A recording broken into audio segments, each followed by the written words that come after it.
sun too. There we go. Welcome back to Zodiacs by Zay. Okay. So here we have Jessica's chart. Okay. And the first thing we've done is we've noticed the sun is in the 8th house, just beginning in Libra, and it's trined up or treened up with the ascendant. So what that means is the immediate environment is always going to have a resonance with who she is. If this was squared up or opposite, it would always be trying to get across your point to people, and it just would be blurred. It would be of a different elementality.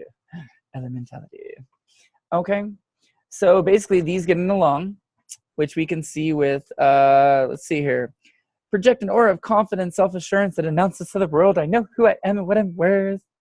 Strong desire to become important, to gain the esteem of others. You have a knack for attracting the attention of important, well-known people because they can see you. They can see through that it's you. Okay? Other people respond to the sheer warmth, vibrancy, and power of your personality. Okay? They're like, oh my gosh, she's so good at being her. How does this happen? It's so good. So good. Okay? So, blah, blah, blah. Sun in the sign, well-developed social skills, diplomacy, blah, blah, blah, refined sense. Okay? So, anytime your birthday happens, your immediate environment becomes a lively place. This would be good for being the life of the party on your birthday. And everybody is sort of, but you could really host some, pretty decent parties, and everything would be solid in your environment for that time. Okay. Cool. Have you ever had experience with hosting birthday type things? Or do you go out for your birthday? Not really. I like to go camping. This birthday though, I'm like attempting to like have a thing. I'm always everywhere, I don't really have like a lot of friends in one area, so or I would just do my family or whatever. So like as far as big things, not really, but I like to go camping. But cool. This too. I'm trying at least. So the sun being in the 8th house is a scorpionic house. It is, for me, it's my favorite house because it's the creepiest, coolest thing ever. So what it means, like I have Mars and Venus here. So they're in Leo. So I'm meant to be pumped up about creating, but earthly wise, it's going to be on the topic of cool, weird, semi-kinky stuff. That's what I do. And so the 8th house is all about taboos. So you being you would be there to tackle the sort of like what other people value, what's going on with them, and what things are hidden and what things are going on. So this would automatically be good for like this type of like what we're doing here. You'd be really good at helping others and helping them with what they value. And they would understand you because when they look at you, they see you and understand that you know what's up. So you'd be good for, doing in the basic world of things like a social worker and that type of thing. You'd be able to help people, financial manager, managing finances, accounting, that type of thing. Cool. I love counseling. Woo! So yeah. So you doing that, it doesn't mean that's what you're going to be doing. It matters. It means that's what you're best suited to do and where you'll find the least resistance going on. Okay. So now we go look at, we'll turn on the midheaven. So the midheaven is the 10th house cusp. Okay. This is basically the Aries house. When the seasons change, the days are either equal and equal, or they're longest and shortest. So any houses, any pie slices that come after the yellow line are the strongest. Okay. If they're in between the two purple lines, that means they're in a succeeding role. They're in a supporting role. They support the 8th house. Okay. All the 8th house is second from the 7th. That kind of thing. In India, they got this down. So, yeah, you're there to be supportive to others, to help them with what they're there for. Now, if it's before the yellow line and not after it, as we take our little counterclockwise march here, it's going to be the weakest. It's going to be in a mutable or a cadent house. Okay. So right off the bat, we can see who you are when you are the personality you are. It helps your immediate environment, but it's a little bit tricky for you to get out in the world because people are like, whoa, who's this person that's always dealing with other people? Okay. But that'll be where your skills come in. That'll be where your skills shine. Okay.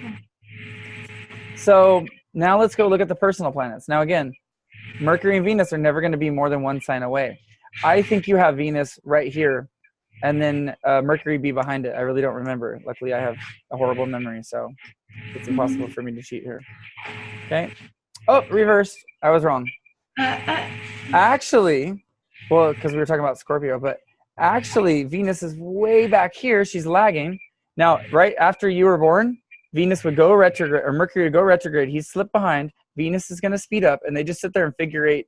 As the sun moves along, they just figure eight around the sun. Okay? Try to keep that going. Looks a little sketchy there. Okay.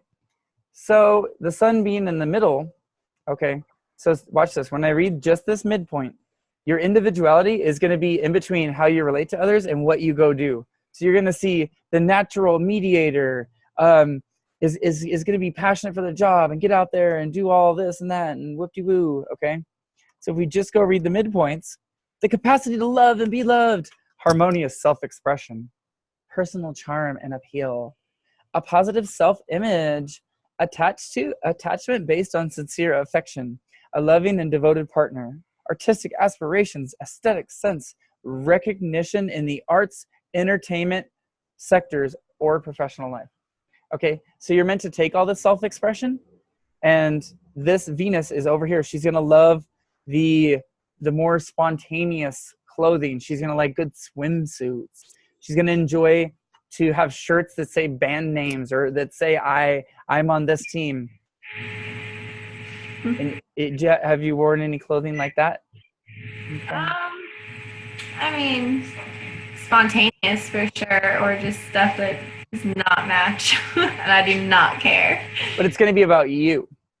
Your way of getting things across to you is going to be so you, and it's totally going to show because you're going to have this little square, and so you'll always be battling with what to wear to work, or when you go out there into the world, that'll always your clothing will always sort of kind of not bother you, but it's always going to be what you're going to have to work on. For sure. Okay. Now, to reverse that, you're always going to attract people that are all about that. So your husband or your boyfriend or whoever is probably all about that. Like it has to be me, and this. Okay. That's true. So that's.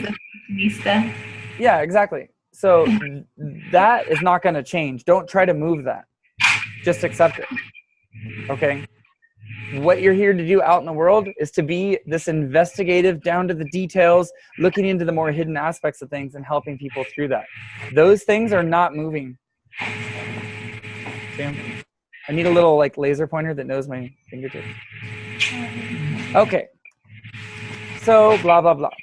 But essentially is, yes, this is the personalness. So the personal side of you is all going to be dealing with other people and expressing your mind. You're always going to be expressing your viewpoints and what you believe. And this isn't a Sagittarian house.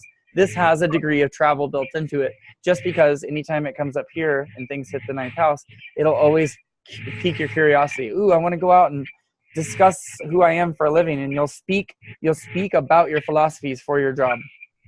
Cool. Okay. I have lots of stuff. Right. So Mercury's in between sun, midheaven. Intellectual approach to life, gaining self-understanding through personal observation, first-hand experience. Making decisions about career, learning a trade in order to advance. Okay, getting specialized. Okay, getting specialized. Academic interests and inspirations. Academic interests and inspirations. Teaching and learning, leadership in the community. Okay. So I'm homeschooling now, even though they're not even my kids. I still am like insisting on homeschooling them. There you go. Perfect. So now you can see where this all makes sense personally. Yeah, for sure. So now when we turn all of that off and we get out to the planets that are from Mars on, all these planets are all gas giants. And it isn't until we get to Pluto that things get solid again because things are starting over. Okay? Now look at this. Whole different ballgame. Yeah. So the personal you needs to be dealing with other people and going out there and speaking your mind for your job. But the spiritual you is how you'll bring people together. Cool. That generational 90s thing, when everything got all cool and we had these things called, what was it? What was invented? Oh yeah, this thing called the internet. Okay. And the Kurt Cobains and the Tupacs and the West Coast hip hop and all that. That's how you're supposed to be approaching bringing people together out here. Okay. Okay. So with the Aquarian ascendant, that's already a collective ascendant. Your current mission, this incarnation, this job, the outside of your car that everybody's going to see is this revolutionary person who is supposed to use her philosophy to bring people together in that sort of 90s way. Okay? In this technological, really cool way. Okay? All of your energy, all of the is going to be in the vocalization. Could easily get a fight started, pick a fight with somebody and be like, yo, I know who I am and how I'm supposed to bring people together. And so that's what'll get you in trouble with your reputation, or at work would be speaking your mind a little bit too briskly, or not brisk, but volcanically. Yeah. Okay. It's going to be careful with that. But you will, and your voice will always bring in enemies, but it's also going to be totally getting along with your immediate environment and your enthusiasm. So if anybody, don't try to be too powerful in your speech.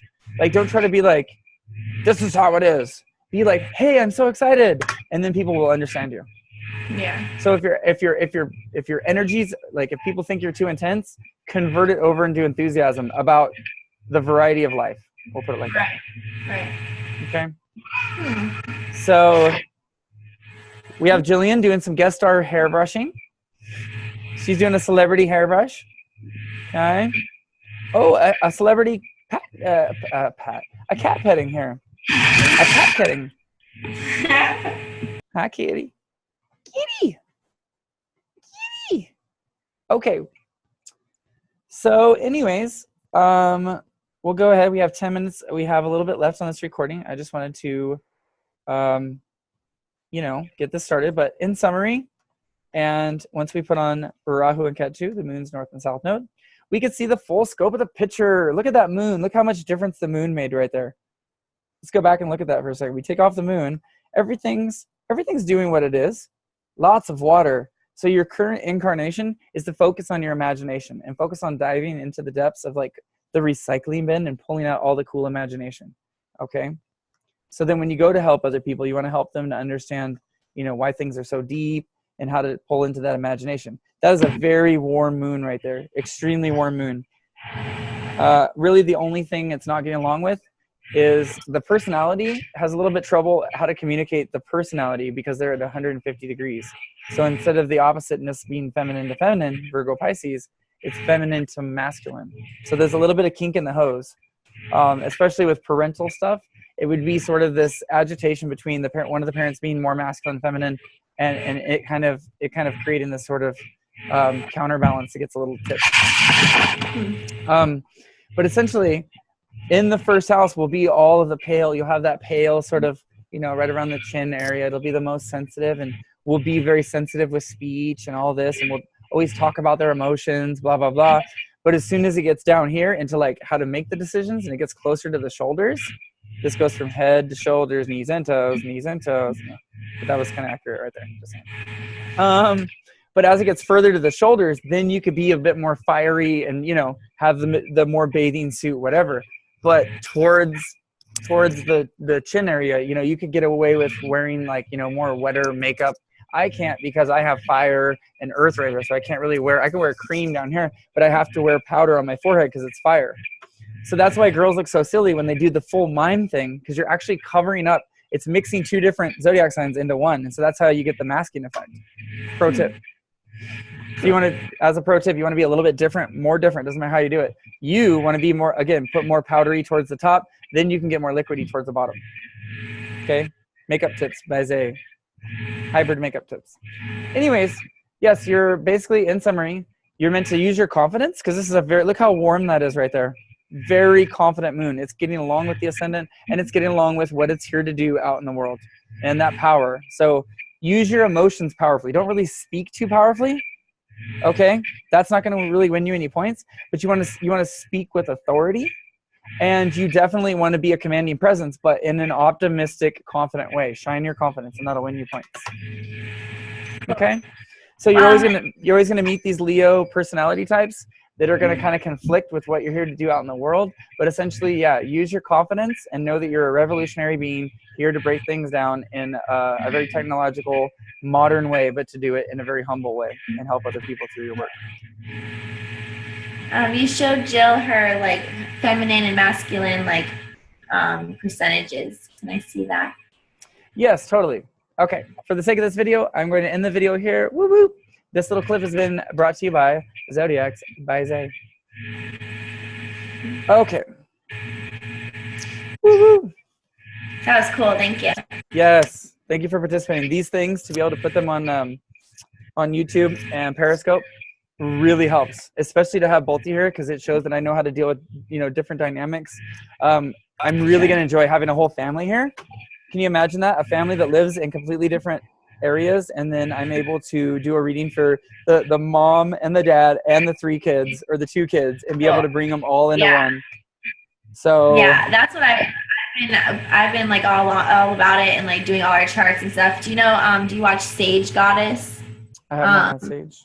You should look her up. She's awesome, and she's very knowledgeable. I like listening to her, and I've been like just dying to just figure out all of us in this house. And, you know, I've been like looking up all our charts, and it's been so cool and like eye-opening knowing what my man's charts are, and, you know, how he's a moon Scorpio, and we're both Libras, you know, we're both sun Libras, but I'm a Pisces moon and he's a Scorpio moon, and how much of a difference that actually makes. And well, and that's good too, because it's going from your moons are going to train up a little bit easier than his moon to your personality. So if ever, right, as an initial hack, if ever you get in the situation where he's not understanding you, then you want to slide your personality more, slide your individuality back more into your personality of that sensitiveness. So you'd immediately, when you have a conflict, you'd want to go straight for the water, because he's got a water moon. You're like, oh, you know, I'm just doing my best. I'm being wrong. It's a protest. Yeah. Protest. Yeah, thanks. But yeah, I could, now that I know your chart, all I have to do is just in my memory go through his chart, and I can basically like fit it into it. So that's why when you know your chart, you're not just knowing you know, as soon as you ask somebody and you just ask like, oh, hey, can I see, I always ask girls, hey, can I get your number? And they're like, okay, area code. I said, no.